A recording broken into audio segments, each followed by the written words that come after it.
Hello, and welcome to Witchy Woman Podcast. I am your host, DaNae Sweet, and this is episode 106. Today I'm going to talk about Imbolc and what the season or this turn of the wheel means to me and how I kind of honor it. My dogs are fighting in the background evidently, so sorry if you hear a bunch of barking. And we're also going to talk about manifesting and planting those seeds of intention around this time of the year, and gardening. Yes, we will include things that you could do in your apartment if you don't have a space to put an outdoor garden in. So, before I do that, I promised that we would do a little smoke cleansing and a card pull. So, let's get to that. So, today for my herb of choice to burn, we are burning rosemary. It's a stick that one of my friends gave me, and I freaking love it, and I only burn it, like, sparingly because I don't want to run out because it was a really nice gesture. So, let's get this thing burning.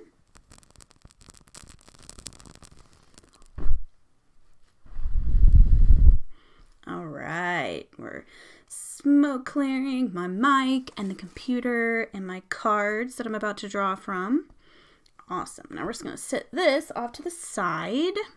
All right, now let's get to the cards. I am pulling from the Spellcasting Oracle cards. I love this deck. I have more decks, but I tend to just focus on this one for right now. So let's do this one, and then I'm going to draw one from my Witch's Kitchen Oracle cards. I thought it'd be cool to do an herb one since I'm going to talk about planting a garden.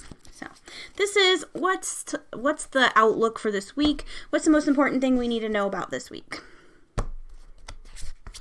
All right, I got the compassion card. So this card, it has this woman who looks burnt out as shit, and she's like holding the earth. Basically just, you can see how beautifully compassionate she is and that she's taking in all of this pain and suffering from everybody else. So I call this the empath burnout card. This is a reminder to everybody to, guard your energy, do your bubbling up, ground yourself, and when it's time, when you feel that you cannot do anymore or you're going to be pouring from an empty cup, notice that, recognize it, and start saying no. It's great to have compassion and empathy for everyone and the earth, but this is a reminder to take care of yourself, okay? All right, I've got my next deck. That is the Witch's Kitchen Oracle cards. Shuffle a little bit. Alright. I always smash mine on, like, I do the little, I don't know why. It just feels like maybe it gets a little sound clearing in it. I don't know. Anyway, here's our card. We have aloe vera. Aloe vera is a soothing herb. It heals and soothes irritated skin. So we can use this herb on our magical practice to bring peace and to soothe our nerves, our emotions that we're going through. It is, Mercury in retrograde at the moment. So using aloe in your spells or keeping one in your home brings peace and calmness and healing. So that's a great herb to work with. Honestly, cannot believe I actually remembered to do those things. So I'm like patting myself on my ass, being like, yeah, atta girl, you remembered. Okay, anyway, so today we're going to talk about planting the seeds of intention. This is the time of the year where you start to see little bits of spring in my area. I know other areas that are warmer, you're going to see it, a lot more prevalent, like signs of spring. But what I can see right now is like sometimes if I pay attention to like the grass in my pasture, there's like tiny little bits of underneath all of like the old grass, some that's green coming up. It's very hardly visible, but it's there. So it's a fun time to go outside and notice the sounds and the smells and the sights of nature and how it's changing into this new season. Imbolc was the halfway mark between winter and spring, so we're halfway there. All right, it's had a Bon Jovi moment. Anyway, so I'm not going to go into Imbolc too much because it's already been yesterday and today's Imbolc for me. But I'll let you know kind of what this means for me and my practice. So it's time to plant the intentions that I have for like I try to go, okay, well, this is what I want for the first quarter, second quarter, whatever. I plant goals or intentions for each quarter of the year. So yesterday and today, I worked on what I want out of this year. What do I want to contribute to society? All of those things. I wrote them down. I burnt them and I let them go in the wind. It was kind of windy yesterday afternoon and it was great. So it was really simple for me. I don't do a whole lot of crazy big rituals during Imbolc, but I do note like, okay, we're halfway there. And I do think about what I want for this next year. I also will make sure that I do gratitude practices during this time, especially just, thank my deities, my spirit guides, my spirit team for helping me get through this cycle and into the next one. So I start thinking about planting my garden as well. So this is my favorite part of Imbolc. To me, it's I either buy my seeds or I start planting my seeds, my physical seeds for my garden at this point. And I haven't gotten all my seeds in. I only have like about a quarter of them in. And what I did was get the plants that usually take a little longer to sprout up, and I start those inside on Imbolc. So that's what I did. And as I'm planting, so to me, it's not just planting, putting a seed in a dirt. So say I'm planting rosemary, and rosemary for me is a clearing, kind of an energy clearing and protective herb. So that's what I'm planting it for. So while I'm planting the seeds, I'm telling that seed, I'm intending it to grow up and become a beautiful herb and a plant that I can use for protection. And I think it sounds really, really like crazy plant lady, but I love planting that way. It just makes it feel more witchy and more intentional to me when I do plant my seeds like that. So, why do you plant seeds? Why do I plant a garden? Why even try to grow plants? So, first of all, it's communing with nature. Whether you're planting some herbs inside your apartment in a window, or you're planting a vegetable garden outside, it's communing with nature. You're creating that connection between you and the energy of Mother Nature, the earth, whatever you want to call it. It's immensely grounding. It's great. I really love playing in the dirt and planting things. It really makes me feel centered and grounded. And also you can grow your own herbs rather than buying them, which I love. And I know that not everybody has that luxury of growing your own herbs, but if you do, it's a wonderful, wonderful practice. I love being able to harvest the things that I plant and use them in my practice. I feel like the energy that I put into growing and caring for them is reflected in how powerful the herbs and plants that I harvest are. Maybe I'm just a crazy plant lady, but I absolutely love that part of my practice. It also, growing your own plants and herbs, creates connection to your deities. If you can grow the herbs or flowers that they like for offerings and then offer your deities those in offering bowls after you harvest them, it's a wonderful practice. I highly recommend it if you work with deities or deity. Also, you can grow plants native to your ancestors. So right now I have a couple flavors, versions of lavender that I'm growing that would have been native to some of my my ancestors. And I'll forget, so I'll just let you know. I do get the strange or rarer plants from Crimson Sage Nursery online. They are incredible, and the plants always come to me nice and healthy. They're not seeds, so they do come to me as a little sprout, or not sprout, it's a bigger than that, a little plant. And I have a couple different versions of sage that I also got. Not white sage, they're different kinds of sage that is native to some of the places where my ancestors would have been. Another reason to plant things is that it gets you into a routine, and routines are great for our little human minds. We love routine. I get up in the morning, I start my coffee, I go check on my plants, I water them if they need watered. I have grow lights here in the house to start all my seeds, so I turn on my grow lights and just kind of check all of my little plant babies out and the big ones out and make sure they're all good to go. Once summer hits or spring hits and I have things outside, that's part of my routine as well. I go outside and I start my water cycle on certain days. We can only water on certain days here in town, so I make sure that I start nice and early so I can get the full benefit of the day and get all of my plants and vegetables and everything watered appropriately. So something else that I started doing is planting edible flowers. This is such a fun thing because it's flowers you can eat. And if you have little ones, if you have kids, this is fascinating to them to grow a flower and then be able to like put it on their food. So anyway, here are some of the ones that I really like. Nasturtium, and that comes in like a really fun orange and yellow colors, but also comes in black. Oh my gosh, do you hear that train? It has been so bad here with the trains. They've been honking like more than normal. So instead of honking like 4 times, they do like 6 now. And it's ridiculous. So I'm going to stop. No more ranting about trains. Anyway, so nasturtiums come in orange, yellow. I think they come in like a burnt orangish red color too. But they also come in black, which is kind of witchy. Lavender is edible. Strawberry blossoms, like I don't want to like deadhead my strawberry bush, but you can eat the blossoms. Pansies are colorful and you can also eat those.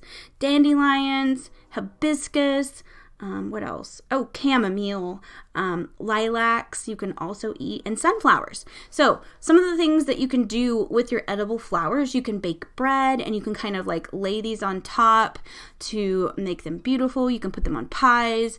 You can, a lavender lemon bread is absolutely amazing. So you can use them in recipes. You could also use them in desserts. So if you're making a pie or a cake, you can use it to like garnish and decorate it for like a ritual meal. If you really, really celebrate things like to the nines and you have a big feast, like just say on, I don't know, summer, at midsummer, if you have this huge feast, you can make a cake and take all the flowers that you have grown so far and kind of decorate that. It's just a really great way to bring nature into your ritual and your daily life. You can use those things to feed your soul and your body, which I find fascinating. Another thing that I really highly recommend is that you can pick a spot, whether it's a windowsill or a corner in your house or a space on a shelf or outside and a part of your lawn or your garden area. You can make a living altar to the earth, to Gaia, to whomever. You can plant flowers and kind of make that your spot where you can meditate. I love a spot in my yard where I have a little it's a cluster of rocks and some stuff that the lady that used to live here had made. And I like to sit candles on top of the rocks and light them. And it's just a great experience. It's my little peaceful spot in the yard. And I highly recommend it if you do have the space, because I can go out there and I can sit in the lawn, get my bare feet in the grass, look at some candles, and it just looks beautiful and it's a great experience. So I highly recommend it if you can. Some of the other reasons to plant a garden or flowers, even if they're like potted flowers outside your door, whatever it is, I highly recommend planting native species for your local wildflowers that would grow in your area, for the bees, for the butterflies, for the birds, all of that good stuff. It's a lot of fun to see all the wildlife come in and interact with your garden. If you are doing like a butterfly garden or bee garden, whatever it is, if you have a little spot for them, make sure they're varied colors and sizes of flowers and that you do not use any pesticides. That will kill the bees. It will kill the birds. It's not good. There are great alternatives to pesticides that you can use.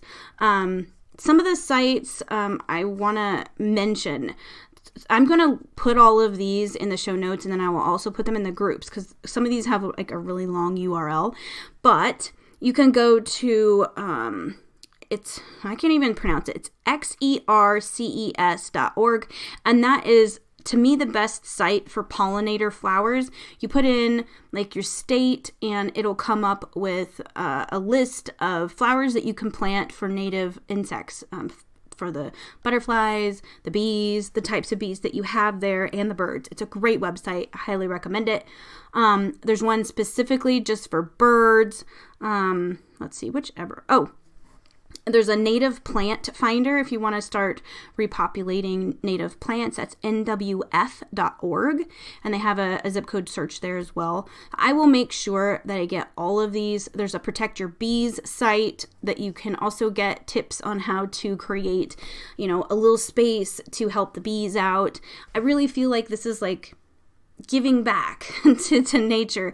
I think an article I read said 1 out of 3 bites, like 1 out of 3 things you eat daily is attributed to a bee. Like the bee is the reason you have that thing to eat. So we should be very thankful that they're alive and help keep them alive. So I think gardening is an amazing way to do that and give back to Mother Earth. Another thing that I think I'm going to do this year, I had no idea, but the big monarch butterflies that come and they do their big migration, they are actually dwindling down, and that made me super sad. An article I read said in 1997, there were 1 billion or more, like that's a rough estimate of monarch butterflies that migrated from the U.S. to Mexico for winter. Now there are less than 57 million. So they went down by a lot. And partially that's because a lot of the milkweed crops were no longer harvesting that, and they replaced it with different things like corn. So the monarch butterflies are losing their food source. So one thing that you can do is plant milkweed. So I'm going to put a little side of my wildflower space. I have a space that I just kind of let go wild, and that's amazing because all kinds of things come in when you let things just go wild. I plant those little packs of seeds, and I just kind of like sprinkle them all around. And I'm going to plant milkweed in there this year so that if I get some monarch butterflies come through, they have something to eat. Another thing that you should think about when you're planting an outdoor garden is providing some kind of water for the bees, the birds, and other insects like butterflies. I have like a big, there's like stone or whatever bird bath that was here when we moved in. You put a bunch of marbles in there or something like that so that the bees can kind of land on them and not drown themselves. That's an amazing and pretty thing you can do. So you can use those cheap little glass things. They're like glass pebbles, I guess, from the dollar store. You can buy all kinds of different colors, and that helps attract the bees too. And you kind of sprinkle them in there and make it pretty and keep water in there. And it's really fun because you can see bees and butterflies. I love seeing what kind of birds stop by and get a little drink. So definitely some kind of water source. If you are, want to go all out and have a garden pond, that would be so cool. But my husband, I think he would draw the line if I said I want him to dig me a hole so that I can have a garden pond. That might be too much. It's a good idea. Maybe I can get him to swing it. I don't know. It's one of my I wish I had things that's on my list. So, and even then, if you have one of those, you can put, goldfish and put aquatic plants in there for the different other kinds of wildlife that might need to come in. Like we get frogs. That's one reason I really want a pond, is because we have little tiny baby frogs that I find in the yard, and I'll pick them up and try to put them in this one spot, my wild spot where I know nobody's going to mow the lawn and stuff, but it'd be really cool to have a pond for them. So I wanted to go over some easy plants that are edible and are really helpful and useful in a witchcraft practice. And you can grow these indoors or outdoors. So I want to start with calendula. That's an edible, beautiful orange and yellow flower, and it heals. Like medicinally, you can use it in salves to heal and like little scrapes and skin irritations. It's great for that. For our witchcraft practice, it's also great for healing, and it protects. protects. It's also got that sun energy, so it's a real vibrant energy that comes off of it, and I really, really like them. And you can eat them. The next one I want to talk about is rosemary. I love rosemary so much.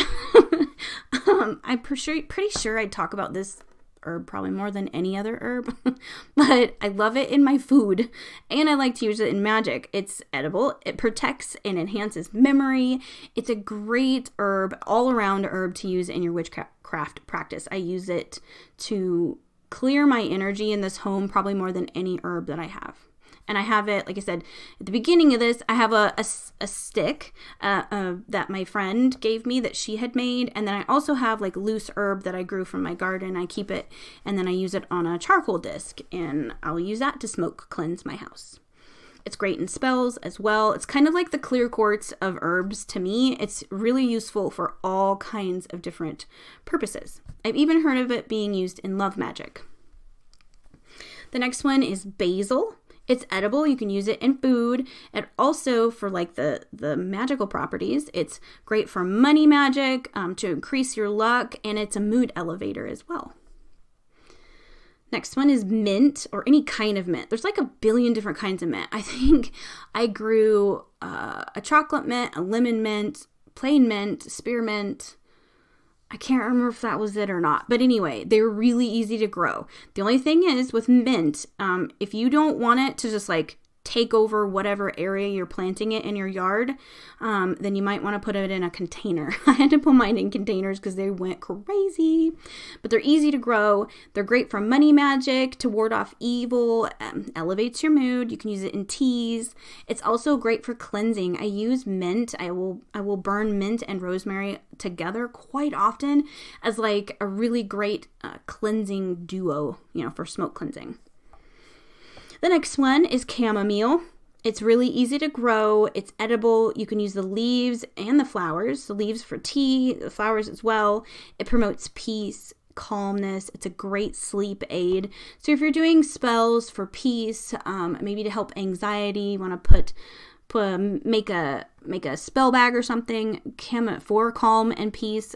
Chamomile is an amazing herb for that. There are a lot more herbs that you could grow, but I wanted to just list off some easy ones to grow and something that you can find anywhere. So I was at the dollar store last week, and they already have some of their gardening stuff out, and I was looking for the little figurines because I love the little garden figurines that they have in there because I use them for decorating like my altars, and I've gotten to the age where I want to put like garden statues everywhere. Like I cannot get enough of garden statues. I don't know if that's like something that comes with being over 40, but anyway. So I was looking through that aisle looking for little cute things to put in my garden, and I noticed they had herb kits. So they were in little pots. The seeds were already in there. They were in the little seed pod type thingies in a pot, and all you had to do was add water, stick them in your windowsill, and wait for them to pop up. So you can find these at the dollar store. There were all kinds of herbs in the little herb packets there.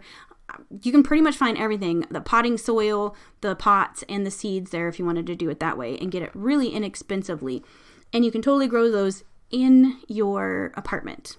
Really easy. Or if you have like a front door but no yard, like a townhome or something, you could put large pots outside and grow them in front of your like entryway or something.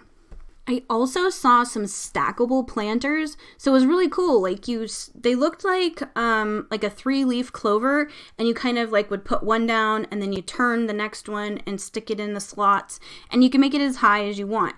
I think that would be really great for an apartment or like a balcony planter to put those little stackable ones, and you could do your entire herb garden in one stack, like one long stack. I think that would be really neat. If I can remember to get them next time I go, I'm for sure gonna get some so I can put some of those herbs I love to put just in front of my house, like in my entryway or right outside my door, to like bring in all that great energy and invite in the energy that those herbs correspond with. So I want to talk about kind of witchy garden design and care. Like how can you make I have plenty of friends that have gardens that aren't witches, but how can you make it part of your practice? So one of the things that I love that I'm going to try this year is to look up the flowers and plants that I have that I want to plant, and then their associated element, and then plant the plant in the corresponding direction in my yard. So I'm going to set up a little area where I have like the, spirit and earth herbs, the air herbs, fire herbs, and water, the water herbs. And I'm going to put them in their designated spots in the yard as far as direction goes. I think that would be a really, just seems witchy as shit to me to do that, to have them all in my yard according to element and direction. I think that's going to be really neat. You can also plant containers in like a pentagram shape, and the space in the middle would be for you to sit and meditate. That's something that I've been planning. I have a little spot in my yard that I do that, but I'm going to move it and make a little pentagram space for me to sit in the middle of. And I think that's going to be really cool. Another thing you can do is to plant on the waxing moon and harvest on a full moon. You don't have to do that, but it's something that I see a lot of articles written about harvesting and planting as far as moon cycles. You can get really into it and plant on the during the planet's presence, I guess, as far as the moon goes, that corresponds with your plants. Something really cool to do is to decorate your pots and all of your containers with runes or sigils that boost the intent of the plant, flower, or herb that you've planted. So let's just go with rosemary again. So say I have a planter outside full of rosemary, or that's what I planted in it, and I am going to want to use this rosemary for protection.